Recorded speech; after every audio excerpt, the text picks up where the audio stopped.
सामाजिक कार्यकर्ते व विचारवंत शहीद डॉक्टर नरेंद्र दाभोळकर यांच्या खुनाच्या खटल्याचा पुण्याच्या विशेष न्यायालयाने आज निकाल दिला आहे। त्या निकालावर आम्ही व्यवस्था परिवर्तनाच्या चळवळीतील कार्यकर्ते व डॉक्टर नरेंद्र दाभोळकर यांचे समाजवादी युवक दलातील सहकारी अजिबात समाधीने नाही। सरकारी पक्षाने या निकालावर अपिलात जावे, तसेच डॉक्टर नरेंद्र दाभोळकर खून प्रकरणाचा मास्टरमाइंड हा शोधावाच लागेल आणि त्याला शिक्षाही झालीच पाहिजे, असे मत महाराष्ट्र विद्रोही सांस्कृतिक चळवळीचे उपाध्यक्ष विजय मांडके यांनी आज शुक्रवारी 10 मे रोजी दुपारी 2 वाजता व्यक्त केले।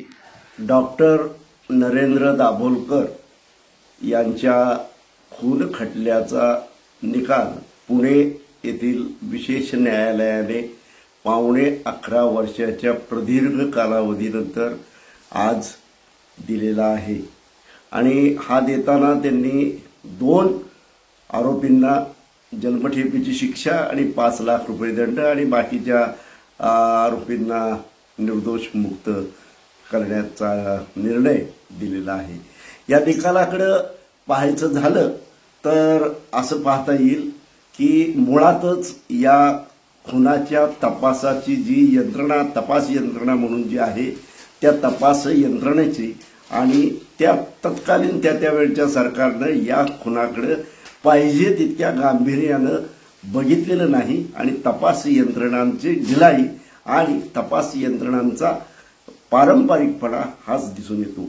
हा खून हा डॉक्टर नरेंद्र दाभोळकर या व्यक्तीचा नसून त्या विचाराच्या आधारावर केलेला खून आहे।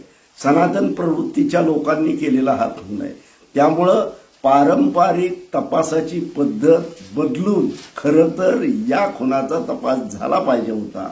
म्हणूनच मला असं म्हणावंसं वाटतं की या खुनाचा तपास योग्य त्या पद्धतीनं झालेला नाही आणि त्यामुळे हा मुळातले जे खून खटल्यातले मास्टर माइंड आहेत ते मोकळेच आहेत। ते मास्टर माइंड शोधणं गरजेचं आहे। म्हणून सरकारी पक्षानं या खून खटल्याच्या निकालावरती अपील केलं पाहिजे आणि तपास यंत्रणांचं फेल्युअर जर शोधून हे करायचं असेल तर अपील करणं गरजेचं आहे आणि डॉक्टर नरेंद्र दाभोळकर यांच्या खून खटल्याच्या निकालावर प्रतिक्रिया देताना मी एवढंच म्हणेन की आम्ही त्यांचे अंधश्रद्धा निर्मूलन समिती स्थापन व्हायच्या अगोदरचे सहकारी या निकालावर अजिबात समाधानी नाही।